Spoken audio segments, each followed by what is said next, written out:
দিয়ে একটি সুন্দর সকাল আমাদেরকে দান করেছেন। ইসলামের আলো আমাদেরকে দান করেছেন। ইসলামের আলো বহির্বিশ্বে ছড়িয়ে বিশ্বময়কে আনন্দ এবং সুখ দান করেছেন। সে মহান মানবের প্রতি আমরা দরুদ পেশ করছি। আমরা সকল বলি সাল্লাল্লাহু আলাইহি ওয়াসাল্লাম। নবীর নাম মুখে নিলেই কি পেশ করতে হয়? দরুদ পেশ করতে হয়। কি পেশ করতে হয়? দরুদ পেশ। দরুদটা কি বলতে হয়? সকলে বলেন, কি বলতে হয়? সাল্লাল্লাহু আলাইহি ওয়াসাল্লাম। নবীর নাম মুখে নেওয়ার সাথে সাথেই বলতে হয় সাল্লাল্লাহু আলাইহি ওয়াসাল্লাম। এটা আমাদেরকে জানতে হবে। সম্মানিত হাজিরিন, এই মাস চলতেছে সিরাতের মাস। বিশ্বনবী সাল্লাল্লাহু আলাইহি ওয়াসাল্লামের সিরাতের মাস। সিরাত এবং সুরত এই দুইটা আলাদা পার্থক্য। সুরত নিয়ে আলোচনা করার সক্ষমতা আছে, কিন্তু এতটা কোনো মানুষের গভীরতা বহির্প্রকাশ এটা করা যায় না। কিন্তু সিরাত সম্পর্কে এটা আমাদের আলোচনা প্রত্যেকটা আলেম হুজুর, প্রত্যেকটা মুহাদ্দিস, প্রতিটা বক্তা মুফাসসির এ আলোচনা করছেন সিরাত সম্পর্কে। কারণ আল্লাহ রাসূল সাল্লাল্লাহু আলাইহি সাল্লামের সিরাত এইটা সাহাবা একরামরা বুঝেছিলেন এবং তাবেঈরা বুঝেছিলেন, ইমানদার ব্যক্তি তারা বুঝেছিলেন। এই জন্য এই সিরাত থেকে শিক্ষা নিয়ে বিশ্বময় আল্লাহ রাসূল সাল্লাল্লাহু আলাইহি সাল্লামের জন্য পুরা বিশ্বময় পাগল হয়ে গেছে। সুবহানাল্লাহ বলেন।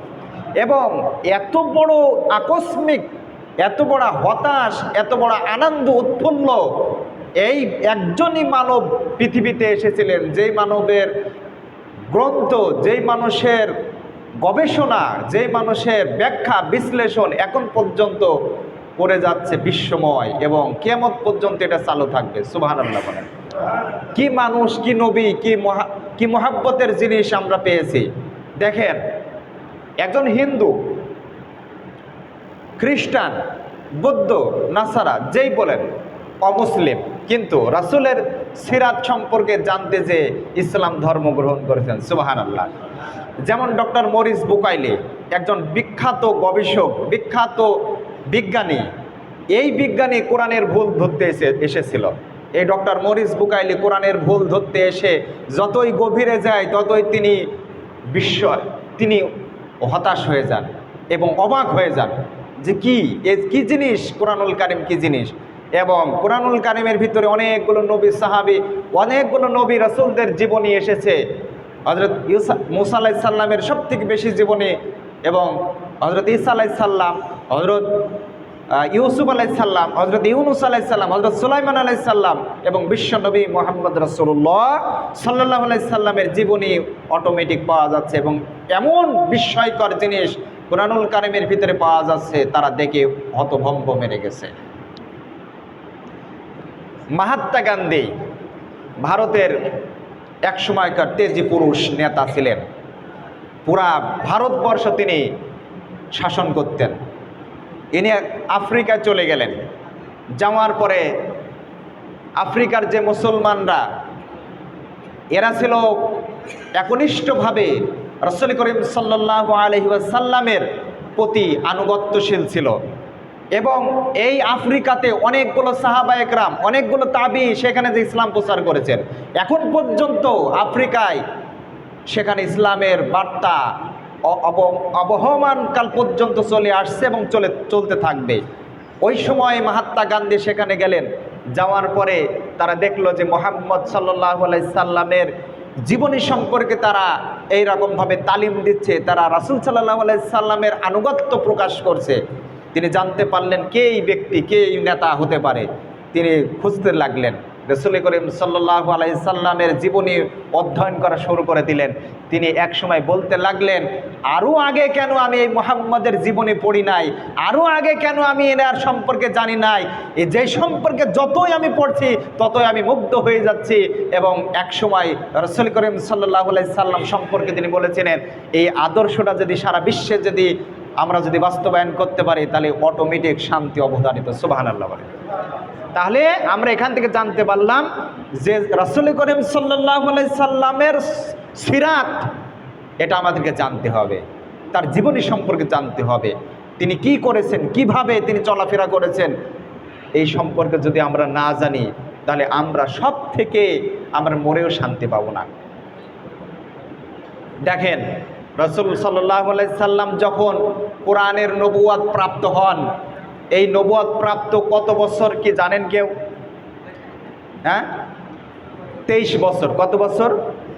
সকলে বলেন কত বছর? 23 বছর।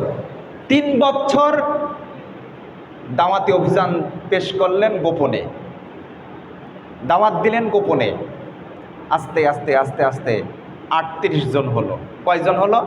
38 জন। দেখুন এমন একটা পর্যায় ছিল আরব বিশ্বে, এই সময়টায় তারা বিভিন্নভাবে ধর্ম চালায়। বিশেষ করে ওই সময়টায় তারা লাত, মানাত, উজ্জা এই তিনটার ভক্ত বেশি ছিলেন। এই তিনটার উপরে তারা আমল বেশি করত। এবং কাবা ঘরে 360টি মূর্তি ছিল, যেই কাবা ঘরকে কেন্দ্র করে আমরা আল্লাহ তাআলাকে সেজদা করি। এখানে ছিল 360টি মূর্তি। এই মূর্তির ভিতরে সব থেকে দামি মূর্তি ছিল হুবল এবং লাত, মানাত, উজ্জা। এরা ছিল ওদের সর্দার। দেখেন এই পরিবেশে যখন ওরা চলতে লাগলো, তারা ওই পরিবেশে একটা নতুন ধর্ম চালু করা এটা খুব কঠিন ছিল। কারণ যেখানে হয় শিরিক, সেখানে আল্লাহ তাআলা সব থেকে বেশি অভিশাপ গঠন হতে থাকে, পড়তে থাকে, অভিসম্পাদ পড়তে থাকে। অভিশপ্ত জাতি সেখানে হয়ে যায়, কারণ ওখানে শিরিক হচ্ছে। এই এমন একটা পর্যায়, তারা ওকে কেন্দ্র করে যদি কোনো ছাগল জবাই করে, যদি কোনো বকরি জবাই করে, ওই হুবলের নাম তো নেবেই, সাথে সাথে আবু জেহেলের নামে উৎসর্গ করে। নাউজুবিল্লাহ বলেন। তারা বলে আমরা কি বলে জবাই করি? আল্লাহু আকবার, ঠিক কিনা? বিসমিল্লাহি আল্লাহু আকবার। ওরা বলে যে আমরা লাত, মানাত, উজ্জা আর আমাদের সামনে উপস্থিত আবু জেহেলের নামে জবাই করলাম। এমন একটা পরিবেশ ছিল। সেই পরিবেশে আল্লাহ পাক রব্বুল আলামিন কোরআনুল কারীমের ওহী অবতীর্ণ করলেন। তিনি বললেন যে এমন একটা জাতি, এমন একটা ধর্ম তুমি এখানে প্রবেশ করাও, তুমি এখানে একটা কায়েম করতে থাকো, যেই ধর্মটা মানলে পারে তোমরার উপরে শান্তি এবং জাতির ভিতরে শান্তি অবধারিত হবে, যেখানে কোনো শিরিক থাকবে না, যেখানে কোনো অন্যায় থাকবে না, যেখানে কোনো অবিচার থাকবে না, যেখানে কোনো জুলুম থাকবে না। একমাত্র আল্লাহ পাক রব্বুল আলামিনের দিন প্রতিষ্ঠাতা করতে হবে। এটাই হলো আল্লাহ তাআলার নবী সাল্লাল্লাহু আলাইহি সাল্লামের উপরে আল্লাহ অর্ডার দিয়ে দিলেন। সুবহানাল্লাহ বলেন। সম্মানিত হাজিরিন, এইবার আসুন গোপনে দাওয়াত গোপনে তিনি দাওয়াত দিলেন। এই দাওয়াতে মাত্র 38 জন হলো। কতজন হলো? 38 জন। সর্বপ্রথম যিনি ইসলাম ধর্ম গ্রহণ করলেন, তার ভিতরে প্রথম হলো হযরত খাদিজাতুল কুবরা, দ্বিতীয়ত হলো হযরত আবু বকর, তৃতীয়ত হলো হযরত আলী। যখন বিশ্বনবী সাল্লাল্লাহু আলাইহি সাল্লাম আল্লাহ তাআলার পক্ষ থেকে যখন কোরআনুল কারীমের আয়াত যখন নাজিল হলো, ইকরা বিসমি রাব্বিকাল্লাযী খালাক খালাকাল ইনসানা মিন আলাক ইকরা ওয়া রাব্বুকাল আকরাম আল্লাযী আল্লামা বিল কলাম আল্লামাল ইনসানা মা লাম ইয়ালাম। 5টা আয়াত নাজিল করে দিলেন। এই নাজিল করার পরে বিশ্বনবী সাল্লাল্লাহু আলাইহি সাল্লাম চলে গেলেন রুমের ভিতরে, যে থর করে কাঁপতে লাগলো। মা খাদিজাতুল কুবরা দেখলেন যে বিশ্বনবীর উপরে এমন একটা জিনিস অবতীর্ণ হয়েছে, এমন একটা ওহী অবতীর্ণ হয়েছে, যার ভারত্ব সহ্য করা আল্লাহ রাসূলের পক্ষে অসম্ভব হয়ে পড়েছিল। আল্লাহ রাসূল সাল্লাল্লাহু আলাইহি সাল্লাম যখন জ্ঞান ফিরলেন, জ্ঞান ফেরার পরে তিনি দেখলেন যে আল্লাহ রাসূল তখনও কাঁপতেছে। তিনি বললেন, মা খাদিজাতুল কুবরা বললেন যে কি হয়েছে ইয়া রাসূল? তখন তো রাসূল প্রকাশ হয়নি। তখন বললেন, হে মুহাম্মদ, আমার প্রাণের স্বামী, তোমার কি হয়েছে? তখন বললেন যে অমুক অমুকভাবে আমার উপরে এমন একটা ভর করেছে, আমার উপরে এই 5টা আয়াত, 5টা সেন্টেন্স আমার উপরে নাজিল হলো, 5টা সেন্টেন্স। তখন তিনি অমুকভাবে তিনি বুঝতে পারলেন যে এটা আল্লাহ তাআলার কোরআনুল কারীম, এটা আল্লাহ তাআলার আয়াত, যেটা মুসা আলাইহিস সালামের উপরে অবতীর্ণ হতো, যেটা হযরত ঈসা আলাইহিস সালামের উপরে অবতীর্ণ হতো। এইভাবে তিনি বুঝতে পারলেন। এরপরে তিনি শুয়ে আছেন, এই অসুস্থ অবস্থায় আবার 5টা আয়াত আল্লাহ পাক রব্বুল আলামিন নাজিল করে দিলেন। 3টা আয়াত, 3টা ওয়ার্ড, 3টা সেন্টেন্সের ভিতরে আল্লাহ পাক রব্বুল আলামিন বলতেছেন যে হে মুহাম্মদ, হে বস্ত্রওয়ালা, তুমি ওঠো, উঠে তোমার এই দিনের দাওয়াত এবং আল্লাহ রাসূল সাল্লাল্লাহু আলাইহি সাল্লাম এবং আল্লাহ তাআলার শ্রেষ্ঠত্ব তুমি ঘোষণা করো। এইভাবে ঘোষণা করার জন্য আল্লাহ তাআলা এবার অর্ডার দিলেন। এখন বলেন, আল্লাহ তাআলার পক্ষ থেকে যা অর্ডার হয় সেটা আর কি বসে থাকা সম্ভব? আল্লাহ তাআলা নিজেই কি করলেন? ঘোষণা করলেন। আল্লাহ তাআলা তিনি নিজেই ঘোষণা করলেন, হে বস্ত্রাবৃতওয়ালা, যাও প্রচার করো এবং তোমার রবের শ্রেষ্ঠত্ব ঘোষণা করো। 3টা কথা। এই কি গল্প করছো কেন? 3টা কি বললেন? যে তোমার রবের, হে বস্ত্রওয়ালা, হে বস্ত্রাবৃতকারী। প্রথম কথা কাকে ইন্ডিকেট করলেন? বিশ্বনবী সাল্লাল্লাহু আলাইহি সাল্লামের উপরে। এবং বললেন যে ওঠো, ঘোষণা করো, ঘোষণা করো কি? তোমার রবের শ্রেষ্ঠত্ব। এখন আমার আল্লাহ পাক রব্বুল আলামিন সব থেকে বেশি দামি, সব থেকে বেশি একজন অভিভাবক, সব থেকে একজন শ্রেষ্ঠত্ব দানকারী, যার ঘোষণা আল্লাহ পাক রব্বুল আলামিন নিজেই দান করলেন। এইবার তিনি যখন ইসলামের দাওয়াতটা যখন প্রচার করার জন্য সর্বাত্মক চেষ্টা সাধনা চালিয়ে গেলেন, তখন আল্লাহ পাক রব্বুল আলামিন প্রথমে ঘোষণা করলেন, ওয়া আনজিরু আশিরাতাকাল আকরাবিন। আগে নিজেদের ভিতরে ইসলাম প্রচার করো। সুবহানাল্লাহ বলেন। আগে কিসের ভিতরে ইসলাম প্রচার করো? নিজেদের ভিতরে। দেখা যায় বাবা নামাজ পড়ে, ছেলে নামাজ পড়ে না। কথা বলেন। বাবা নামাজ পড়ে, ছেলে নামাজ পড়ে না। এখন বাবাকে যদি বলা যায় যে আপনি তো নামাজ পড়েন, তা আপনার ছেলে তো চারিদিকে ঘুরে বেড়ায়, তো কেমন হয়ে যায় না? তে বলে যে ওর এখনো বয়স হয় নাই নামাজ পড়ার। কথা বলেন। ওর এখনো নামাজ পড়ার বয়স হয় নাই। যখন চুল দাড়ি টাড়ি পাকা শুরু করবে তখন নামাজ ও পড়লেই হবে, সমস্যা নাই। আসলে আল্লাহ কি আমাদেরকে এই শিক্ষা দিয়েছেন? আল্লাহর নবী কি আমাদের এই শিক্ষা দিয়েছেন? না, এই শিক্ষা দেন নাই। বুদ্ধি বালেগ আকেল হওয়ার সাথে সাথে সেই মানুষটার উপরে নামাজ ফরজ হয়ে যাবে। এই জন্য আল্লাহ পাক রব্বুল আলামিন বলতেছেন, ওয়া আনজিরু আশিরাতাকাল আকরাবিন, তুমি তোমার নিকট আত্মীয় যারা আছে তাদের উপরে তুমি ইসলামের দাওয়াত দাও। সুবহানাল্লাহ বলেন। প্রথম দাওয়াত দিলেন হযরতে খাদিজাতুল কুবরা। এবার দ্বিতীয় দাওয়াত দিলেন। দ্বিতীয় দাওয়াতের পর্যায়ে আসছে হযরত আবু বকর রাদিয়াল্লাহু তাআলা আনহু। আবু বকর রাদিয়াল্লাহু তাআলা কিভাবে দাওয়াতটা প্রচার করলেন দেখেন। আবু বকর রাদিয়াল্লাহু তাআলা আনহু যখন তিনি ব্যবসা বাণিজ্যের কাজে যাবেন, এই মুহূর্তে বিশ্বনবী সাল্লাল্লাহু আলাইহি সাল্লামের কথোপকথন আরব গোষ্ঠীর ভিতরে হতেছিল। এবার আবু জেহেল তিনি একটা সুযোগ পাইলেন বিশ্বনবীর ব্যাপারে আবু বকরকে একটা কান পট্টি লাগাই দেওয়ার জন্য। কারণ বিশ্বনবীর বন্ধু ছিলেন আবু বকর, তখনও তিনি ইসলাম গ্রহণ করেন নাই, কিন্তু বন্ধু ছিলেন। এইবার আবু জেহেল বলতেছেন, ও আবু বকর, তুমি কি জানো তোমার বন্ধু পাগল হয়ে গেছে? কি পাগল হয়ে গেছে? তিনি বললেন যে তোমার বন্ধু, আমরা যে ধর্ম পালন করি, আমরা যে দিন পালন করি, এই দিনটা তোমার বন্ধুর পছন্দ না। এই জন্য তিনি একটা নতুন ধর্ম প্রচার করার জন্য উঠে পড়ে লেগেছে। অতএব তুমি দেখো, তার কাছে যাও, যাওয়ার পরে দেখো সে অটোমেটিক পাগল হয়ে গেছে। তিনি চলে গেলেন মুহাম্মদের কাছে, যে বলতেছেন, মুহাম্মদ, তুমি নাকি একটা নতুন ধর্ম চালু করেছ। এই নতুন ধর্মটা কি সত্যি ধর্ম নাকি? এই নতুন ধর্মটা কি আমাদের জন্য মানার জন্য ফরজ কিনা? বিশ্বনবী সাল্লাল্লাহু আলাইহি সাল্লাম বলতেছেন, আবু বকর, আমি আন্দাজে কোনো কথা বলি না। আমার উপরে নতুন করে আল্লাহ পাক রব্বুল আলামিন একটা ধর্ম দান করেছেন, যেই ধর্মটা, যে ইসলামটা মানলে পারে এই সমাজের ভিতরে শান্তি অবধারিত হবে, মানুষও শান্তি থাকবে, তার পরিবারও শান্তি থাকবে এবং আল্লাহ তাআলা তার উপরে খুশি হয়ে যাবে। জোর বলুন সুবহানাল্লাহ। আবু বকর বললেন, ইয়া রাসূলুল্লাহ, আমি কি এই কথাটা এখন মানুষের কাছে গিয়ে প্রচার করব? বিশ্বনবী সাল্লাল্লাহু আলাইহি সাল্লাম বললেন, না, এই মুহূর্তে যদি তুমি প্রচার করো তোমার উপরে অত্যাচার, জুলুম, নির্যাতন আসবে। এই কথাটা আল্লাহ রাসূল বললেন।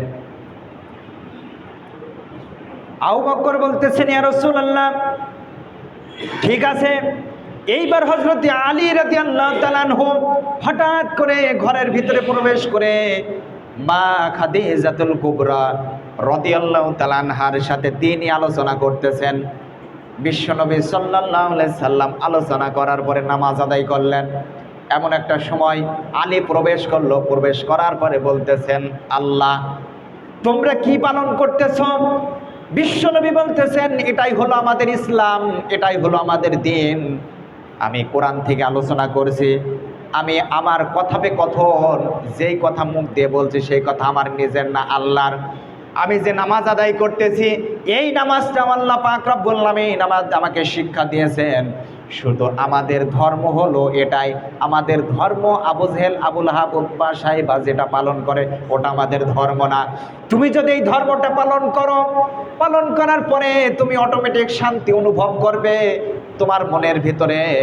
তুমি যে মনের ভিতরে শান্তি অবধারিত হচ্ছ, এই শান্তিটা সমাজের ভিতরে যদি কায়েম করো, অবশ্যই অবশ্যই শান্তি অবধারিত। জোরে বলুন সুবহানাল্লাহ।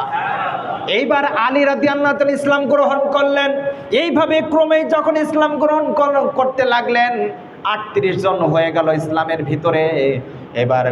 এবার হযরতে আবু বকর রাদিয়াল্লাহু তাআলা বলতেছেন, ইয়া রাসূলুল্লাহ, আমি কি এই মুহূর্তে মক্কার গোত্রের ভিতরে যে বলবো কিনা যে লা ইলাহা ইল্লাল্লাহু মুহাম্মাদুর রাসূলুল্লাহ।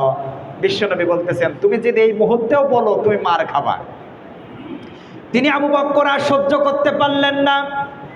তিনি আর কতক্ষণ সহ্য করবেন? কারণ ইসলাম তো সহ্য করা, ইসলামের দাওয়াত দেয়া থেকে বিরত থাকা মানে সহ্য করা খুব কঠিন বিষয়। কারণ কোনো মানুষ দেখবেন যে নতুন নতুন নামাজ পড়ছে, নতুন নতুন কোরআনুল কারীম শিখছে, এর দ্বারা অটোমেটিক এই মুখের কথা আটকায় রাখা খুব কঠিন হবে। কারণ দেখেন, কোনো মানুষ যদি নতুনভাবে ইসলাম পালন করে, ইসলামের গণ্ডির ভিতরে প্রবেশ করে, ওর মুখ দিয়ে চায়ের দোকানে হোক, বাজারে হোক, ঘাটে হোক, যেখানে হোক না কেন, আল্লাহর কোরআনের কথা অটোমেটিক বের হয়ে যাবে। কথা বলেন ঠিক কিনা? অটোমেটিক বের হয়ে যাবে। দেখেন, একটা লোক 5 ওয়াক্ত নামাজ পড়ছে, ওর পাশে যদি কোনো মানুষ থাকে বলবে যে আমি তো 5 ওয়াক্ত নামাজ পড়া শুরু করেছি, তুমি বন্ধু তুমিও নামাজ পড়া শুরু করো। কথা বলেন, বলবে কি বলবে না? বলবে, অটোমেটিক বলবে। এই জন্য আল্লাহর নবী সাল্লাল্লাহু আলাইহি সাল্লাম নিষেধ করলেন, বলো না। কিন্তু আবু বকর বললেন যে না, আমি আর সহ্য করতে পারছি না। সকল কাফের বেঈমানদেরকে ডাকা হলো। ডাকার পরে যেখানে ছিল আমাদের কাবা শরীফ, এই কাবা শরীফের চারপাশে ডাকা হলো। ডাকার পরে আবু বকর বলতেছেন, মক্কার কুরাইশ নেতৃবৃন্দ, তোমরা শুনে নাও এই মুহূর্তে। এখন আমি যে কথাটা বলবো সেই কথাটা যদি তোমরা মেনে নাও, মেনে নেওয়ার সাথে সাথে তোমরা যদি বিশ্বনবী সাল্লাল্লাহু আলাইহি সাল্লামকে নেতা হিসাবে, নবী হিসাবে মেনে নাও, আর আল্লাহ তাআলাকে যদি তোমরা অভিভাবক হিসাবে লা ইলাহা ইল্লাল্লাহ বলে স্বীকৃতি দাও, অবশ্যই তোমাদের উপরে আল্লাহর রহমত অবধারিত হয়ে যাবে। এই কথাটা বলার পরে ওখানে ছিল আবু লাহাব, ওখানে ছিল উজ্জা, ওখানে ছিল আবু জেহেল, ওখানে ছিল মুগীরা। এই সমস্ত নেতাবৃন্দ যখন এখানে উপস্থিত ছিলেন, আবু বকর এই কথাটা বলার সাথে সাথে তার উপরে অত্যাচার, জুলুম, নির্যাতন বেড়ে গেল। কারোর হাতে ছিল খোয়া, কারোর হাতে ছিল পাথর, এই পাথর দিয়ে মারতে লাগলেন। কারোর হাতে ছিল ডিম, সেই ডিম দিয়ে নিক্ষেপ করতে লাগলেন আবু বকরকে। কারোর হাতে ছিল জুতা, এই জুতা দিয়ে নিক্ষেপ করতে লাগলেন। এমনকি আবু বকরকে যখন মাটির সাথে যখন শুয়ে দিলেন, শুয়ে দেওয়ার সাথে সাথে কিল ঘুষি আর লাথি মারতে মারতে, বড় পাথরগুলো মারতে মারতে আবু বকরকে তারা অজ্ঞান করে ফেললো। অজ্ঞান যখন হয়ে গেল, এমন একটা সময় আবু বকরের জ্ঞান ফেরে না, বিশ্বনবীকে আঘাত করা হয়। বিশ্বনবীকে আঘাত করার পরে নবীকে তারা প্রটোকল দিয়ে নিয়ে চলে গেল, আর আবু বকর ওই জমিনের ভিতরে পড়ে থাকলেন। সেই মুহূর্তে আসলো আবু বকরের মা আর স্ত্রী, জোরে বলেন সুবহানাল্লাহ। আসার পরে আবু বকরকে উঠালেন, উঠানোর পরে বলতেছেন, আবু বকর তুমি কি জ্ঞান ফিরেছে কিনা? জ্ঞান ফিরে নাই। মুখে পানি দিয়ে দিলেন, মুখে পানি দেওয়ার সাথে সাথে হঠাৎ করে নড়ে উঠলো। আর আবু বকর জ্ঞান ফেরার সাথে সাথে বলতেছেন, আমার রাসূল কোথায় আছে? আমার রাসূল কোথায় আছে? রাসূলের মহাব্বত, রাসূলের ভালোবাসা আপনার অন্তরের ভিতরে যদি না জন্মান, কখনোই আপনাকে আপনার ইমানের ঘাটতি থাকবে। এই জন্য রাসূলের প্রেমে মশগুল হতে হবে, রাসূলের ভালোবাসায় আকৃষ্ট হতে হবে, রাসূলের ভালোবাসা আমাদেরকে অন্তরের ভিতরে লালন করতে হবে, রাসূলের ভালোবাসা আমাদেরকে আমাদের জীবনের সাথে সংশ্লিষ্ট রাখতে হবে, রাসূলের ভালোবাসা আমাদের প্রত্যেকটা জায়গায় রাখতে হবে। ভাইরা আমার, আবু বকর মার খেলেন, কিসের কারণে মার খেলেন? আবু বকর মার খেলেন কিসের কারণে? মার খেলেন ইসলামের প্রচার করার কারণে, ইসলামের দাওয়াত দেওয়ার কারণে, ইসলামটাকে মানুষের সামনে প্রেজেন্টেশন করার কারণে, আল্লাহর কোরআনকে দাওয়াত দেওয়ার কারণে। এই জন্য আমরা যে দাওয়াতগুলো দিই, এই দাওয়াত আর রাসূলের দাওয়াত অনেক পার্থক্য হয়ে যায়। বিশ্বনবী সাল্লাল্লাহু আলাইহি সাল্লাম যখন শিহাবে আবু তালিব গৃহবন্দী অবস্থায় ছিলেন 3 বছর, তখন তিনি ইসলাম কায়েম করতে পারেন নাই। যখন মক্কার জমিনের ভিতরে দীর্ঘ 13টি বছর যখন কোরআনুল কারীমের দাওয়াত দেওয়ার জন্য তিনি উঠে পড়ে লাগলেন, দাওয়াত দিলেন মানুষের কাছে, তিনি সেখানেও সাফল্যমণ্ডিত হতে পারলেন না, মানুষকে আকৃষ্ট করতে পারলেন না। বিশ্বনবী সাল্লাল্লাহু আলাইহি সাল্লাম তিনি মক্কা থেকে মদিনায় হিজরত করলেন। দেখেন, ইসলাম কায়েম করার জন্য, ইসলাম প্রতিষ্ঠিত করার জন্য, ইসলামকে মানুষের অন্তরের ভিতরে প্রবেশ করানোর জন্য, ইসলামকে মানুষের ব্রেনের ভিতরে প্রবেশ করার জন্য সব থেকে বেশি কষ্ট করেছেন বিশ্বনবী নিজে এবং হযরত আবু বকর, ওমর, ওসমান, আলী, তিনি নিজেই, তারা সকলেই মার খেয়েছেন। সাহাবায়ে কেরামদের রক্তের উপরে দাঁড়িয়ে আছে ইসলাম, তাবেঈদের রক্তের উপরে দাঁড়িয়ে আছেন ইসলাম। এখন আপনি বলেন, এখন আপনি নিজেই দেখেন, এই ইসলাম প্রত্যেকটা জায়গায় যদি ইসলাম কায়েম করতে চান, প্রত্যেকটা জায়গায় যদি ইসলাম প্রতিষ্ঠিত করতে চান, অবশ্যই আপনাকে অপদস্থ, লাঞ্ছিত হতে হবে। এটা আমাদের কিছু মনে করা যাবে না, মনে করা যাবে না। আপনি নামাজ পড়ছেন, আপনাকে অটোমেটিক বলতেই পারে যে 2 ওয়াক্ত নামাজ পড়ো আর 3 ওয়াক্ত আসো না, বলেন, বলে কি বলে না? তার মানে কি ও ইসলামের ভিতরে প্রবেশ করছে, তাও বাধাপ্রাপ্ত হচ্ছে কি হচ্ছে না? ও বলবে যে আপনি 1টা রোজা রাখেন আর 2টা রোজা রাখেন না, 3টা রাখেন আর 5টা রাখেন না। এটা কি একটা অপমানিতজনক কথা হলো না? এখান থেকে আমাদেরকে শিক্ষা নিতে হবে যে একজন মানুষ নামাজে আসছে, একজন মানুষ রোজা রাখা শুরু করছে, তাকে আপনি কিভাবে তাকে এইভাবে অপমানিত করতে পারেন? বলেন, এইভাবে অপমানিত করা যাবে না। এইভাবে আপনাকে যেমন সহ্য করতে হবে, ইসলামটাকে আপনাকে প্রতিষ্ঠিত করতে হলে ওইভাবেই অপমান, অপদস্থ সহ্য করতে হবে। রাসূল নিজেও অপদস্থ হলেন। কেমনভাবে অপদস্থ হলেন? কেমনভাবে অপদস্থ হলেন দেখেন। রাসূল করিম সাল্লাল্লাহু আলাইহি সাল্লাম যখন তিনি